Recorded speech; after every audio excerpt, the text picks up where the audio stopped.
Bonjour, bienvenue à toutes, bienvenue à tous, ici à Bayonne pour parler de l'immobilier au Pays Basque. Un deuxième rendez-vous dans cette semaine consacrée à l'immobilier avec vous. Pierre Sabatier, c'est une volonté de Sud-Ouest, comme tous les ans, d'aborder ces sujets de l'immobilier. On a eu déjà un rendez-vous qui était l'état des lieux. On va être, je crois, avec nos invités aujourd'hui, et on le précise tout de suite, que des hommes, parce qu'on va prendre des commentaires sur les réseaux sociaux. Et il se trouve qu'il n'y a pas de femmes dans ce plateau, mais il y en aura dans les autres plateaux. Peut-être préciser tout de suite pourquoi on a un petit peu plus d'optimisme à entendre aujourd'hui, parce qu'on va peut-être parler de solutions. Oui, c'est vrai que le logement au Pays Basque, on en parle tous les ans parce que c'est le sujet de préoccupation de nos lecteurs, de nos internautes et des gens qui habitent ici de manière générale. Et ça l'est toujours plus parce que les prix augmentent toujours. Et on va le voir au gré de cette table ronde et des deux autres. Et aujourd'hui, oui, on a réuni des acteurs du logement, notamment des bailleurs sociaux, aussi un promoteur immobilier, pour parler des solutions et avec un acteur de la réhabilitation aussi de l'ancien, une vue d'ensemble assez globale. Et oui, ils vont aujourd'hui nous apporter des réponses. En tout Alors cas, on l'espère. On espère avoir des réponses, comme on espère avoir des bons résultats ici pour le club qui nous accueille, puisqu'on est sur le terrain, vous l'avez tout de suite reconnu derrière nous, de l'Aviron bayonnais. Benoît Cossat, directeur de Solia, spécialiste amélioration et réhabilitation de l'habitat existant, on en parlait à l'instant, Pierre. C'est notre premier invité. Absolument. Puis les directeurs des principaux bailleurs sociaux du Pays Basque, Thierry Monté de l'Office 64 de l'habitat, Monsieur Imed Robana du comité ouvrier du logement, au logement on dit, le COL, Locénie Sangaré de HSA Habitat Sud-Atlantique.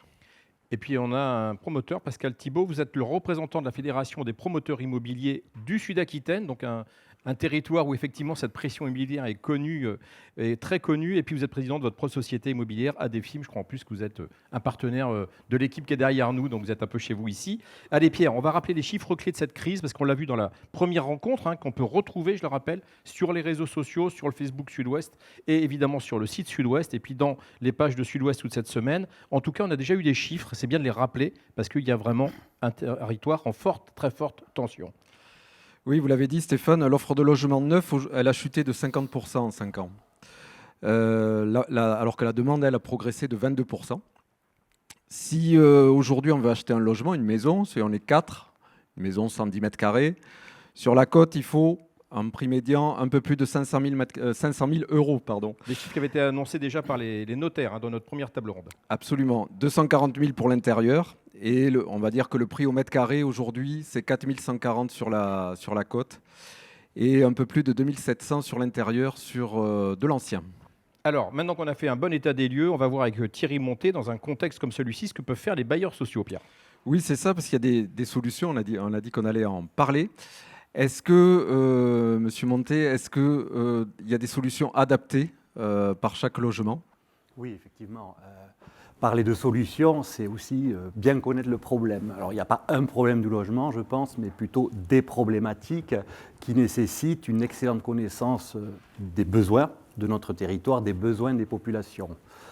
Loger un jeune en insertion, étudiant, ou un jeune qui démarre dans la vie active, ce n'est pas du tout la même chose que de loger une personne retraitée, isolée, et qui entame son parcours résidentiel vers, on va dire, la dépendance.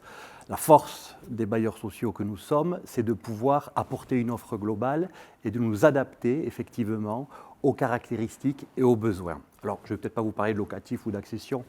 On le fera au fur et à mesure, mais c'est important déjà de regarder peut-être avec vous, Monsieur Sangaré, est-ce qu'on s'adresse vraiment encore à tous les publics ou est-ce que malheureusement on n'a plus les moyens? Et je pense par exemple au public jeune. Alors je ne parle pas du public jeune étudiant, je parle du public jeune actif ou qui ne l'est pas encore, en tout cas qui débute et qui n'a pas forcément envie de rester chez ses parents, ce qu'on peut comprendre. Et on les entend beaucoup s'exprimer et dire qu'ils ne trouvent pas de logement. Est-ce qu'il y a une réponse spécifique vers eux? Alors oui, tout à fait. Il y a une réponse aujourd'hui spécifique vers le public jeune, que ce soit en lien direct avec le foyer des jeunes travailleurs ou encore avec le Crous, donc pour les étudiants. Thierry l'a dit tout à l'heure, effectivement, aujourd'hui, un mot d'ordre, c'est l'adaptation. On s'adapte en fonction du public que nous avons en face et on a été obligé, nous, bailleurs sociaux, effectivement, de nous caler avec la demande aujourd'hui qui est de plus en plus forte. Donc oui, que ce soit pour des personnes âgées, que ce soit pour les étudiants, nous avons aujourd'hui des réponses. Alors, on vous entend, et évidemment, on a envie d'y croire, on a envie surtout de donner des clés à ceux qui nous suivent, hein, je le rappelle, à retrouver sur les réseaux sociaux. N'hésitez pas à le partager d'ailleurs, hein, je dis à tous les gens qui pourraient être intéressés par ces sujets, faites-le passer. On voudrait du concret, du pratique. Donc là, vous avez parlé FJT, foyer jeunes travailleurs. On sait aussi qu'il y en a qui veulent vraiment être en appartement, être logés sincèrement et simplement. Est-ce qu'aujourd'hui, on peut dire qu'il y aura des solutions ou est-ce que malheureusement, et on va se le dire beaucoup, et on l'a déjà dit dans la première table ronde, on se retrouve tous les ans avec un grand plaisir, mais malheureusement, la situation n'évolue pas forcément beaucoup. Est-ce qu'on a des petites nouveautés ? Alors, les petites nouveautés, oui, il s'agit effectivement de travailler en étroite collaboration avec ses partenaires, hein, donc voilà, que ce soit le foyer des jeunes travailleurs, pour analyser leurs besoins, Thierry l'a dit, mais aussi le Crous, hein, pour les logements étudiants. Et donc les nouveautés sont là, sur ce territoire. Nous allons produire cette année, en 2021, à peu près une centaine de logements pour répondre à ces demandes. Alors, sans logement, c'est toujours important de savoir où on va les situer. On va en parler aussi, puis on donne déjà rendez-vous pour la 3e table ronde. Il y aura les élus, parce qu'on sait qu'ils sont très attentifs en ce moment à répartir cette offre. Est-ce que vous allez réussir, ou est-ce que vous réussissez déjà à la répartir, cette offre géographiquement ? Oui, tout à fait. Alors, vous avez une inauguration qui a été organisée pas plus tard que la semaine dernière, hein, donc sur Camp de Prats, hein, Béris, où effectivement HSA mettra à disposition, au profit du foyer des jeunes travailleurs, une vingtaine de logements. On parlait tout à l'heure d'adaptation. Vous avez aujourd'hui, dans le cadre du PNR4, en centre ancien de Bayonne, à la rue Argenterie, où HSA également va mettre à la disposition du foyer des jeunes travailleurs un certain nombre de logements, une dizaine. Pour ce qui est du logement étudiant, nous sommes aujourd'hui sur le site de Marie-Caudron, où nous allons produire une cinquantaine de logements à mettre au profit du Crous. Et là, on est sur quel tarif moyen, si on peut en donner? Alors, le tarif moyen aujourd'hui se situe entre 350 et 400 euros. Voilà, donc là, une véritable réponse à apporter à cette catégorie de cibles qui, aujourd'hui, sur ce territoire, en a également besoin.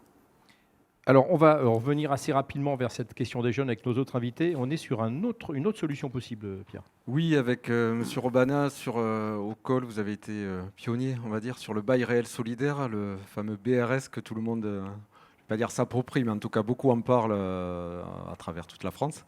Ça devient une solution. Qu'est-ce que c'est réellement ? Qu'est-ce que ça apporte, puisqu'on a déjà un petit peu d'expérience sur ce sujet ? Et est-ce que c'est la solution ? Juste pour illustrer le propos, je prends toujours l'exemple du maire de Guétari qui m'appelle en me disant « Monsieur Robana, le T3 que vous avez vendu 152 000 euros, il s'est revendu 10 ans après, puisqu'on a des clauses anti-spéculatives de 10 ans, à plus de 400 000 euros, et en plus pour être occupé un mois ou deux par an en résidence secondaire. » Donc c'était insupportable, et il m'a dit « Écoutez, de toute façon, on ne fera plus d'accession sociale, puisqu'on a très peu de terrain, et qu'à chaque fois qu'on a un terrain, on construit, et au bout de 10 ans, ça repart sur le marché. » Donc le BRS est fait pour répondre à cette problématique. Il est fait pour que les logements restent durablement accessibles grâce à une clause d'indexation du prix, en fait une clause antispéculative qui est illimitée dans le temps. Et côté terrain, c'est ça, le terrain n'appartient pas aux propriétaires ? Alors c'est effectivement un principe qui est très nouveau en fait, hein, et qui est presque révolutionnaire dans la mesure où les propriétaires n'achètent que les murs, ne seront jamais propriétaires du sol. Le sol reste la propriété d'un organisme sans but lucratif qui s'appelle l'organisme de foncier solidaire.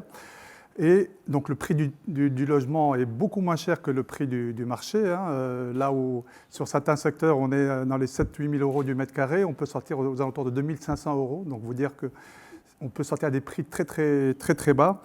Et les propriétaires vont payer un loyer pour le terrain. Ils ne seront jamais propriétaires du sol, ne seront propriétaires que des murs. Donc ça permet aussi de solvabiliser une clientèle qui, jusqu'à présent, même en PSLA, qui est l'accession sociale un peu plus classique, malheureusement ne peut pas accéder à la propriété. Donc on pense vraiment que c'est la solution qui manquait pour pouvoir construire des logements durablement accessibles. Et les gens sont d'accord pour ce principe-là, d'être propriétaire des murs et pas du foncier ? Vous imaginez bien qu'on s'est posé beaucoup de questions, surtout au Pays Basque, on est très attaché comme à la propriété du sol. À Lecce, au sol. Aujourd'hui, pratiquement toute notre production qui était en PSLA a été transformée en BRS parce que non seulement ça marche pas, mais ça marche, je veux dire, mais en plus il n'y a aucune difficulté à commercialiser ce type de logement. Donc on a livré les 4 premiers projets en France sous cette forme-là, Espelette, Bidart, Anglette, et on a d'autres qui arrivent. Est-ce que justement, vous preniez l'exemple tout à l'heure de cet élu qui regrettait d'avoir vu les prix s'envoler. Est-ce qu'aujourd'hui, ils sont totalement rassurés par rapport à ça? Est-ce que vous pouvez rappeler sur combien de temps les gens sont, entre guillemets, occupants de ce terrain qui n'est pas à eux? Parce que je crois que c'est très daté. Alors aujourd'hui, clairement sur le territoire, je pense que la plupart des élus sont extrêmement favorables au dispositif parce que justement ça permet de créer, encore une fois on est à l'ère du développement durable, construire un logement qui est accessible et c'est revendu, ça repart sur le marché, il faut trouver d'autres terrains, etc. C'est pas possible, il va falloir qu'on construise des choses qui sont durablement accessibles. Donc c'est pour ça que les élus du territoire sont extrêmement favorables à ce type de dispositif. Et le principe, c'est que le loyer sur le terrain est payé, mais les personnes ne seront jamais propriétaires du sol. Le sol reste toujours la propriété de l'organisme de foncier solidaire. Quid de la transmission du coup du bien? Alors, en cas de décès, etc., les personnes peuvent transmettre à leurs enfants qui doivent répondre elles-mêmes au plafond de l'accession sociale. Alors, pour donner un ordre de grandeur, un couple avec 2 enfants, c'est à peu près 3 800 € net mensuels. Donc c'est quand même relativement large. Les enfants doivent elles-mêmes être sous les plafonds de l'accession sociale. Sans ça, il faut qu'ils le revendent à des personnes qui sont elles-mêmes sous les plafonds d'accession sociale ou l'organisme de foncier solidaire le rachète. Donc le principe, c'est que ça reste toujours dans le champ du social. Et on prévoit par ailleurs que dans le cas où il dépasse les plafonds de ressources, qu'ils puissent le louer en locatif social, de manière à ce que l'offre reste toujours accessible.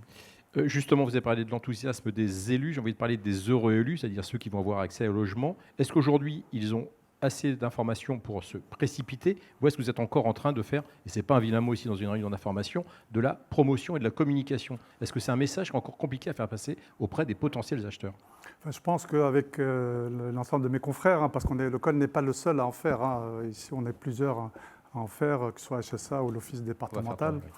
Voilà, et donc on passe tous effectivement du temps à faire de la pédagogie, à expliquer en quoi le dispositif est intéressant, et ça fait partie des solutions, ce n'est pas la seule, mais des solutions qui existent pour résoudre cette crise du logement du territoire. Thierry Montet, juste sur cette spécificité, justement, c'est un message qui est facile à faire passer, maintenant assez connu, ou on est encore en train de faire de la pédagogie? Non, absolument pas.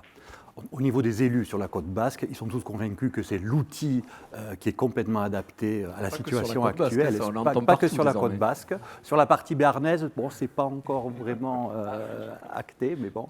Et au niveau Ahmed l'a bien dit, au niveau des futurs acquéreurs, et ben voilà, donc vous proposez quelque chose à 2 500 € le mètre carré, c'est plutôt enthousiasmant quand on sait que sur le privé, on est entre 5 et au-delà. Alors justement, Pascal Thibault, supplément aujourd'hui de Sud-Ouest, accompagné de journal. On parle évidemment d'immobilier toute cette semaine. C'est un choix de la rédaction.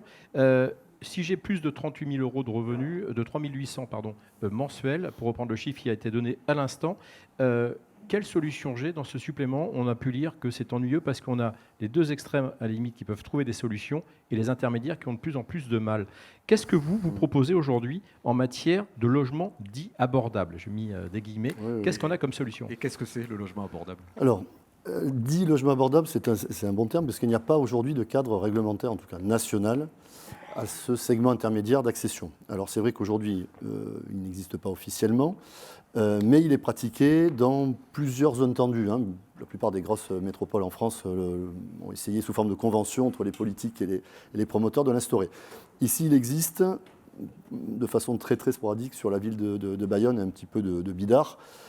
Voilà, on en est sur une offre pour l'instant un petit peu résiduelle. Alors que les besoins sont phénoménaux. Aujourd'hui, le logement, ce qu'on appelle libre, privé, ne fait qu'augmenter. Alors il augmente de façon... Lui, il n'est plus pour les gens d'ici, clairement. Sur la côte basque, ça devient très compliqué. Alors c'est pas, je précise une chose, ce n'est pas le neuf qui fait monter le marché. Le neuf représente 10% des transactions au total. Donc le neuf suit le marché. Le marché est fait par l'offre et la demande. Et les gens propriétaires qui ont un bien à vendre le savent bien. Ils vont toujours au plus offrant. Bon.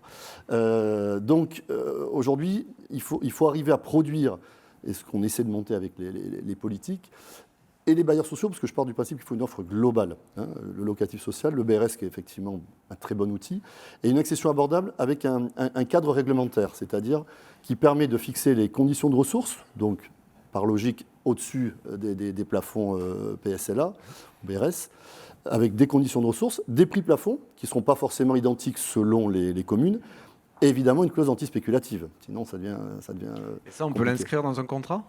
Alors comme tout contrat, on y met ce qu'on veut. Ce sont des contrats qui après se signent chez le notaire, donc il y a une sécurité juridique qui est quand même assez forte, avec, en cas de contravention, sanction qui peut être ou une préemption selon le modèle de contrat de la collectivité, ou des poursuites judiciaires. Voilà. Pascal Thibault, puis la question vaudra aussi pour Benoît Caussade. Est-ce qu'aujourd'hui, les aides en matière de défiscalisation ont un rôle, peuvent servir de levier sur ce territoire, je rappelle, très tendu qu'est le Pays Basque, ou même l'ensemble du département, puisqu'on le verra dans la 3e table ronde avec le président Lasserre. Est-ce que c'est suffisant ou est-ce qu'aujourd'hui, c'est plus un outil ? Peut-être avec vous et ensuite... Alors, ça reste un outil, à mon avis, quand même pertinent. Alors, pas pour produire. C'est vrai que ça avait été au départ, le dispositif servait à produire plus de logements et à destination locative. Bon, aujourd'hui, le dernier observatoire des loyers a rendu ses chiffres. La progression des loyers libres sur la côte basque est beaucoup plus faible que la progression des prix à l'accession. Mais il y a un écart colossal. Les prix à la location sur les dernières années ont très peu augmenté.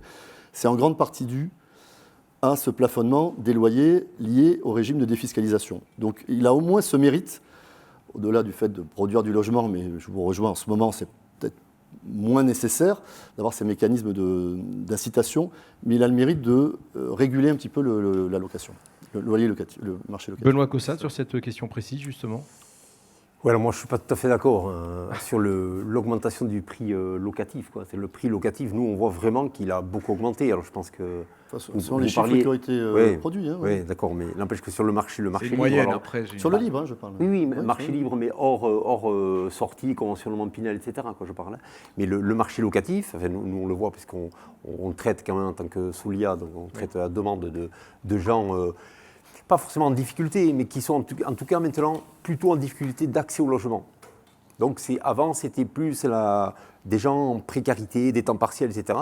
Et là, de plus en plus, on a traité aussi de la demande locative de gens qui, avec 2 SMIC, 2 SMIC et demi, comme mes collègues, ont du mal vraiment à accéder au logement locatif.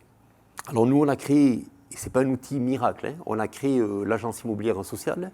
On l'a créé il y a quelques années, justement pour pouvoir proposer à des propriétaires privés de capter leur logement, comme une agence immobilière classique, mais en contrepartie alors on parlait de logement à loyer abordable, de définir une grille de logement, de loyer en tout cas, qu'on considère nous abordable, en contrepartie de faire une baisse de loyer, le propriétaire peut bénéficier d'avantages fiscaux. Parce que là aussi, c'est forcément donnant-donnant. On n'arrivera pas, un propriétaire qui loue très facilement son T2 500-600 euros, on n'arrive pas à le faire baisser à 450 euros. C'est quoi la contrepartie, pour être précis ? La contrepartie, c'est que, alors, il faut être précis aussi, c'est qu'il y a une double contrepartie, c'est qu'il doit d'abord conventionner son logement au niveau de l'ANA, c'est un dispositif, ANA sans travaux, donc il n'a pas obligation de faire les travaux si son logement est en bon état. Et la deuxième contrepartie, c'est qu'il confie son logement à l'agence immobilière sociale de Soulia, parce qu'on est agréé par l'État. Et en contrepartie, il bénéficie d'avantages fiscaux qui sont issus des lois COS. Voilà. Concrètement, dans la définition d'agence immobilière sociale, il y a le mot social. On vient d'entendre un plafond. On a entendu aussi ce qui se passait pour les gens qui voulaient encore poursuivre du Pinel. Pour le temps, ça dure encore, mais plus très longtemps. Là, concrètement, qu'est-ce qu'il y a derrière le mot de définition sociale Social, c'est... Nous, ce que l'on vend derrière l'agence immobilière sociale, c'est non seulement une activité d'agence immobilière classique, mais on essaie de capter des logements, je répète, des logements à loyer abordable. C'est-à-dire que quelqu'un qui nous proposera un T3 à 800-900 euros, on ne le prendra pas en location. Alors il ira sans problème vers d'autres agences. Et derrière nous également, on a une attention particulière à qui on y met, et également une attention, un accompagnement social, accompagnement juridique s'il faut. On voit au Pays Basque, sur le programme local de l'habitat, on aura l'occasion aussi d'en parler à travers les tables rondes de cette semaine, qu'il y a un peu plus de 50 000 logements vides. Alors ça ne veut pas dire entre les vacants et les résidences secondaires. Est-ce qu'on peut parler de reconquête du parc vacant et comment on fait ? Est-ce que l'agence immobilière sociale en est un exemple ? Est-ce que ça suffit ? Est-ce qu'il y a d'autres moyens d'inciter les propriétaires à ouvrir leurs portes et pas qu'aux plateformes saisonnières ? Oui. Alors ça, c'est un sujet énorme, le parc vacant. Il n'y a pas l'agence immobilière sociale, ce n'est pas l'outil miracle, je répète. Il y a également toute l'action de l'ensemble des bailleurs sociaux qui peuvent intervenir aussi sur la reconquête du parc vacant, dont Soulia, dont tous mes collègues, bien sûr. Et puis également, il y a comment on fait avec les outils qui sont définis par la communauté d'agglomération, le conseil départemental, pour inciter les propriétaires privés aussi à réhabiliter leur logement. Alors soit c'est pour l'habiter eux-mêmes, sous condition de ressources, soit c'est pour le mettre en location, des systèmes locatifs conventionnés. Mais ça aussi, nous, le combat aussi que l'on a, c'est, je pense qu'il faut aider beaucoup plus la réhabilitation, la reconquête du parc vacant. Puisqu'on ne parle pas assez d'économie, de coûts évités. C'est-à-dire que quand on réhabilite un bien, un immeuble, par rapport à la construction neuve, et aussi je précise que je n'oppose pas la construction à la réhabilitation, il faudra aussi de la construction. Mais je veux dire, quand on réhabilite un immeuble, on bénéficie du foncier qui existe, on ne prend pas de foncier, on bénéficie des réseaux existants, on bénéficie des voiries, des transports, etc. Et ces systèmes, ce qu'on appelle nous les coûts évités, ce n'est pas assez mis en valeur là-dessus. Est-ce que l'État, justement, fait ce qu'il faut pour encourager ces démarches de réhabilitation? Il y a MaPrimeRénov', il y a d'autres opérations ou d'autres dispositifs, mais est-ce que ça marche? Est-ce que les propriétaires ils sont sensibles ou ça les laisse de marbre? Alors, je ne sais pas si ça les laisse de marbre, mais les systèmes comme MaPrimeRénov', c'est des systèmes. Actuellement, on est dans tous les ans, tous les 2 ans, ça change. Des systèmes qui, alors c'est complètement, ça devient complètement instable, le système. Après, je pense qu'il y a derrière MaPrimeRénov', il y a quand même une course aux chiffres au niveau national de réhabilitation, parce que ça a incité beaucoup à la réhabilitation thermique et des logements énergétiques. Après, il faut avoir le résultat que ça a. Mais je pense que l'État, ça, c'est MaPrimeRénov', c'est via de la défiscalisation. Après, c'est vraiment la compétence, c'est les collectivités locales qui l'ont là-dessus.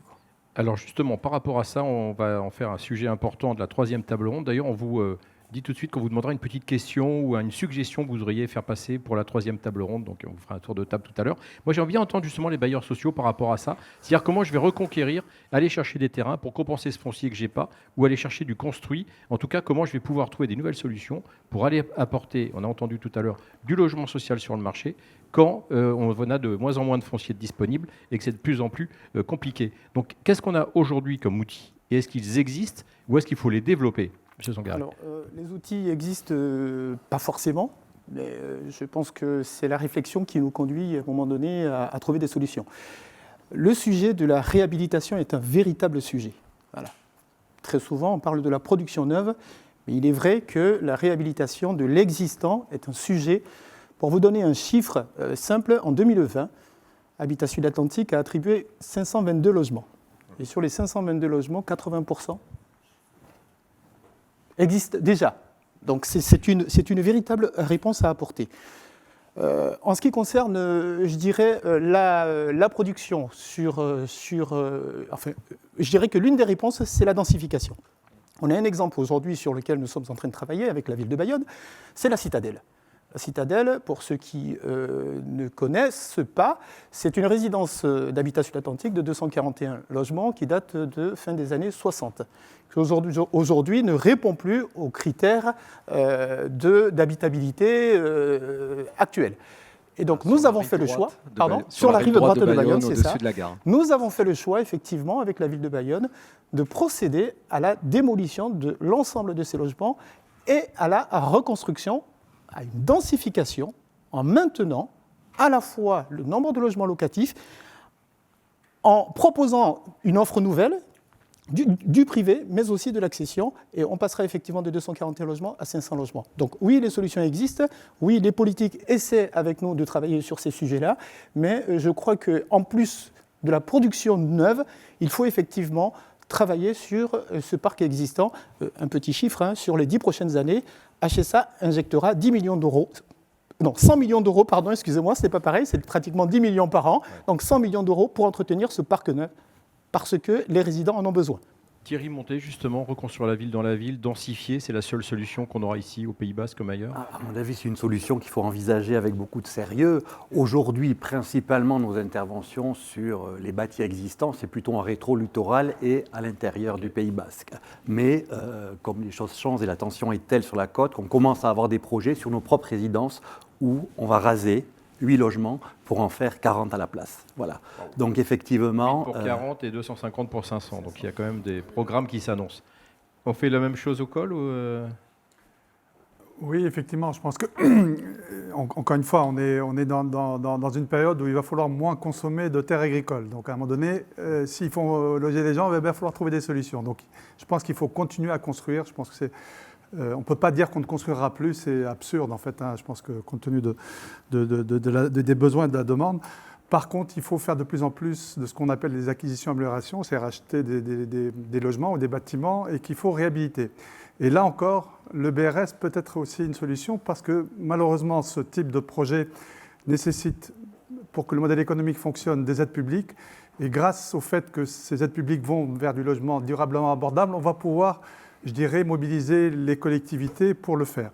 Je voudrais juste faire une interpellation sur le neuf de la situation de nos accédants à la propriété. Encore une fois, aujourd'hui, il s'agit de trouver un bon compromis entre sauver la planète et permettre à des gens de revenus modestes, moyens modestes, d'accéder à la propriété. Le plan de relance de l'État a été beaucoup axé sur la rénovation et c'est une bonne chose. Sauf que tout ce qui est économie d'énergie, c'est gagnant-gagnant. C'est-à-dire qu'on investit, mais nos clients en bénéficient. Par contre, demain, il va falloir construire avec des matériaux biosourcés et en bas carbone. Comment voulez-vous que des personnes modestes, alors qu'on peut construire moins cher avec d'autres matériaux, ce soit eux qui payent ce coût-là? Donc, moi, encore une fois, je porte sur le sujet de l'accession sociale, et notamment des gens modestes ou relativement modestes, au devant de la scène, parce que autant nous, en tant que bailleurs, qu'on participe à l'effort national à la limite, ça se discute, mais pourquoi voulez-vous que les gens modestes ne soient pas accompagnés dans cette transition qui est nécessaire? Qu'est-ce qu'il y a derrière l'interpellation? Il y a une question, il y a quelle aide on peut leur apporter? Qu'est-ce qu'il y a concrètement? C'est-à-dire qu'au-delà du plan de relance, il y a eu des millions sur la réhabilitation et encore une fois, c'est une bonne chose. Et aujourd'hui, il n'y a pas d'aide, en tout cas de l'État, dans le cadre du plan de relance, pour les accédants à la propriété, pour qu'on accélère la transition. Si on veut accélérer la transition, ou alors il faut reporter dans 10 ans ou 15 ans, mais ça c'est un autre sujet. Mais si on se dit que la situation est très urgente et qu'il va falloir y aller, il n'y a pas 15 000 solutions que d'accompagner. Pascal, Thibault, comment on concilie les impératifs de transition écologique et de construction? Il faut monter? Ou les gens sont prêts à ça? Ou comment S'il y avait une réponse, je pense qu'on n'aurait peut-être pas attendu, déjà fait. Voilà. Malgré la qualité des intervenants. Non, c'est le casse-tête pour les élus aujourd'hui. C'est-à-dire qu'aujourd'hui, il faut concilier justement une moindre densification, parce qu'on parle, c'est la cohérence même de densifier la ville sur la ville. Regardez les réactions qu'il y a aujourd'hui dès qu'il y a un peu de densification sur certaines avenues.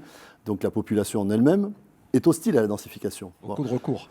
Il y a beaucoup de recours, mais globalement, dans l'opinion publique, on l'entend. Il n'y a pas une discussion avec les gens, oh là, qu'est-ce que ça construit, c'est insupportable, on n'arrive plus à rouler, etc. Bon. Donc oui, mais encore faut-il avoir le discours pour le faire accepter, d'une part. D'autre part, on voudrait on veut, et c'est normal, du logement pour tous, mais avec des politiques publiques qui effectivement n'encouragent pas la construction, et on peut le comprendre pour les raisons qu'on a données précédemment, et tout ne va pas non plus se régler qu'avec du locatif social ou de l'accession sociale, parce qu'une bonne partie de notre population veut acheter, pour certains peur de l'avenir, donc veut légitimement, on parlait de l'attachement au sol, légitimement se constituer un patrimoine. Et beaucoup de jeunes. Je suis frappé de... Pardon ? La valeur de la pierre. Oui, mais aujourd'hui, il y a beaucoup de jeunes, dès qu'ils ont une situation un peu stable, ils veulent acheter. Et il n'y a pas de solution adaptée. Donc la problématique, elle est effectivement... le thème, c'était comment... Aujourd'hui, c'est un peu les solutions d'urgence. Ouais. Dans l'urgence, c'est vrai que c'est compliqué. Donc, je pense qu'il n'y a que dans la concertation avec tous les acteurs qui sont ici, il y aura la table ronde avec les élus. En dehors de discours, je dirais peut-être dogmatiques, aujourd'hui on entend, il faudrait limiter les résidences secondaires, logements vacants, etc. Bon, je considère, moi, en tant que professionnel, c'est du discours. On ne va pas exproprier les gens de leur résidence secondaire. Donc, il faut des réponses sérieuses. Il y en a. Il y a eu sur les dernières années un énorme travail. Quelques temps maintenant que je suis dans la profession, un énorme travail, il y a une production énorme de logements locatifs sociaux. Le BRS qui est un excellent outil puisqu'il évite le volet spéculatif. Bon, nous on prod, ce que je ne souhaite pas, c'est que les promoteurs privés soient exclus de cette offre. C'est pour ça qu'il est très important de travailler avec les élus pour qu'il y ait une offre abordable avec les limites, là encore, de la clause antispéculative. Elle y est, mais on nous reprochera après de bénéficier de plus-value. Alors, on a bien compris, Pascal Thibault, que vous ne voulez pas laisser la place, et on a bien compris, par rapport à la place qu'il y aura pour la construction. Moi, je voudrais qu'on puisse conclure avec une phrase chacun. Vous serez dans la table avec les élus. On vous donne rendez-vous vendredi. Ça sera à partir de 15h à retrouver sur sudouest.fr. Une suggestion, une question. On fait tourner très vite et puis on va se quitter. Monsieur Caussade, peut-être, je sais que vous aviez un exemple aussi à nous donner là, de solutions. Oui, alors c'est des solutions aussi. Moi, je pense, je crois à la diversité des solutions. Alors, moi, je pensais, parce qu'avec le développement de l'agence immobilière sociale, on va tester la création d'un village mobile pour travailleurs saisonniers, itinérant. C'est-à-dire, c'est des modules qu'on voudrait mettre en place sur la côte et en montagne également. Donc, on est aidé là-dessus par les collectivités locales. Et c'est des petites solutions d'une quinzaine de modules pour héberger une vingtaine de travailleurs saisonniers.